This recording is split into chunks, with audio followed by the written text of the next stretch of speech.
സാമ്പത്തിക സാക്ഷരതയില്ലാത്ത പ്രബുദ്ധ മലയാളികള്. സിറാജ് ഡെയിലി പ്രസിദ്ധീകരിച്ചത്. സമ്പൂർണ്ണ സാക്ഷരതയുടെ പേരിൽ ഊറ്റം കൊള്ളുന്ന മലയാളികള് പ്രബുദ്ധരാണെന്നാണ് വെപ്പ്.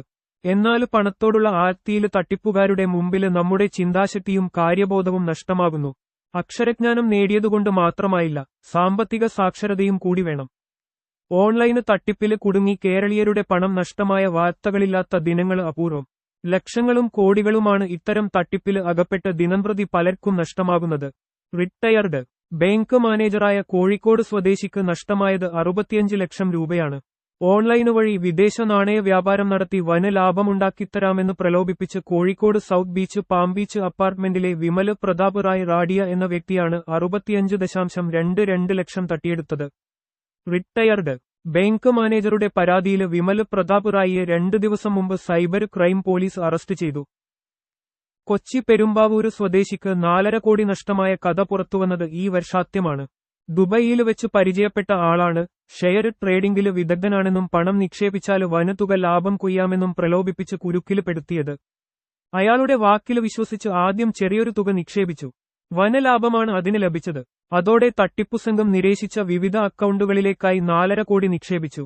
താമസിയാതെ നിക്ഷേപിച്ചതിനേക്കാൾ ലാഭം നേടിയെന്നു കാണിക്കുന്ന സ്ക്രീൻഷോട്ട് അയച്ചുകൊടുത്തു. ഇത് വ്യാജ സ്ക്രീൻഷോട്ടാണെന്നും തന്റെ അക്കൗണ്ടിൽ പണം വന്നിട്ടില്ലെന്നും തുക പിൻവലിക്കാൻ തുനിഞ്ഞപ്പോഴാണ് മനസ്സിലായത്. തൃശൂർ ഇരിങ്ങാലക്കുട സ്വദേശിക്ക് ഓൺലൈൻ ട്രേഡിംഗ് തട്ടിപ്പില് അകപ്പെട്ട് 1 കോടി നഷ്ടമായത് അടുത്തിടെയാണ്. FUVEPCL 03 എന്ന ആപ്പ് വഴി പട്ടാമ്പിക്കൊപ്പം ആമയൂര് സ്വദേശിയാണ് പണം കവർന്നത്.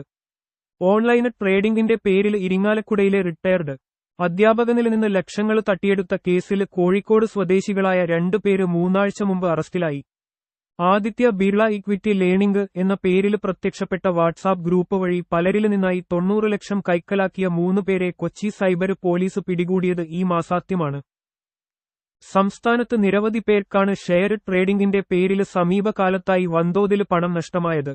ഇടപാടുകാരുടെ വിശ്വാസം പിടിച്ചുപറ്റാനായി തുടക്കത്തിലെ ലാഭമെന്ന പേരിൽ ആകർഷകമായ തുക തിരിച്ചു നൽകും. ഇതില് വഞ്ചിതരായാണ് പിന്നീട് വൻതോതിൽ പണം നിക്ഷേപിക്കുന്നത്. പ്രധാനമന്ത്രിക്കും മുഖ്യമന്ത്രിക്കും പ്രമുഖ സിനിമാ താരങ്ങൾക്കും ഒപ്പം നിൽക്കുന്ന ഫോട്ടോ കാണിച്ചു തട്ടിപ്പ് നടത്തുന്ന വിരുദ്ധന്മാരുമുണ്ട്. സാധാരണക്കാരല്ല, ഡോക്ടർമാര്, എഞ്ചിനീയർമാര്, റിട്ടയർഡ് ഉദ്യോഗസ്ഥര്, അധ്യാപകര് തുടങ്ങി വിദ്യാസമ്പന്നരും ബിസിനസ്സുകാരുമെല്ലാമാണ് തട്ടിപ്പുകാരുടെ വലയിൽ വീഴുന്നത്. സൈബർ തട്ടിപ്പിനെക്കുറിച്ച് പോലീസും ഔദ്യോഗിക വൃത്തങ്ങളും നിരന്തരം മുന്നറിയിപ്പ് നൽകിക്കൊണ്ടിരിക്കുകയാണ്. ഫോൺ ചെയ്താൽ കേന്ദ്ര ആഭ്യന്തര വകുപ്പിന്റെ ഇതു സംബന്ധിച്ച മുന്നറിയിപ്പുകളാണ് ആദ്യമായി കേൾക്കുന്നത്. എന്നിട്ടും തട്ടിപ്പിനിരയാകുന്നു ധാരാളം പേര്. 1200 കോടി രൂപയാണ് കഴിഞ്ഞ 3 വർഷത്തിനിടെ മലയാളിക്ക് നഷ്ടമായതെന്നാണ് സൈബർ പോലീസിന്റെ കണക്ക്. ഇതുപക്ഷേ അവർക്ക് ലഭ്യമായ വിവരത്തിന്റെ അടിസ്ഥാനത്തിലുള്ള കണക്കാണ്. പരാതി നൽകിയാല് സാമ്പത്തിക ഉറവിടം വെളിപ്പെടുത്തേണ്ടി വരുമെന്നതിനാലും മാനക്കേട് ഭയന്നും വിവരം പുറത്തറിയിക്കാത്തവര് ധാരാളമാണ്. കേരളീയർക്ക് നഷ്ടമായ 1200 കോടിയില് 180 കോടി സൈബർ പോലീസിന്റെ ഇടപെടലില് തിരിച്ചുപിടിക്കാനായി.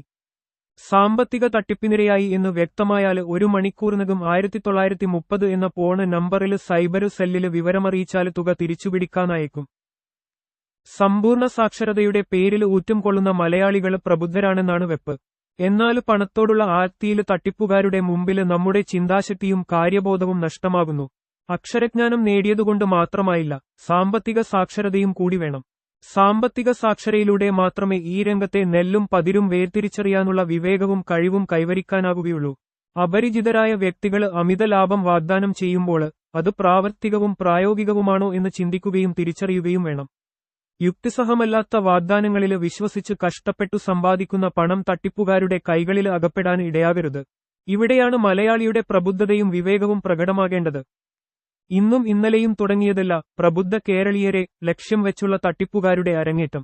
3 പതിറ്റാണ്ടിനപ്പുറം നടന്ന ആട്, തേക്ക്, മാഞ്ചിയം തട്ടിപ്പ് തൊട്ട് പല രൂപത്തിലും ഭാവത്തിലുമാണ് നിരന്തരം തട്ടിപ്പുകൾ നടന്നത്.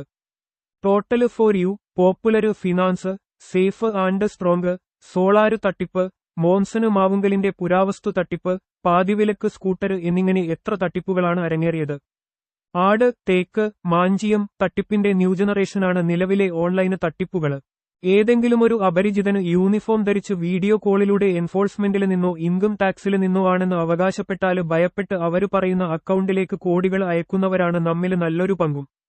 ദീർഘകാലാടിസ്ഥാനത്തില് സുസ്ഥിരമായ സമ്പത്ത് ആഗ്രഹിക്കുന്നവർക്ക് നിയമവിധേയവും വിശ്വാസത്തിലെടുക്കാവുന്നതുമായ അറിയപ്പെട്ട ബിസിനസ് സ്ഥാപനങ്ങളില് ഷെയർ എടുക്കുന്നതുൾപ്പെടെ ഏറെക്കുറെ വിശ്വസനീയമായ മാർഗങ്ങളുണ്ട്.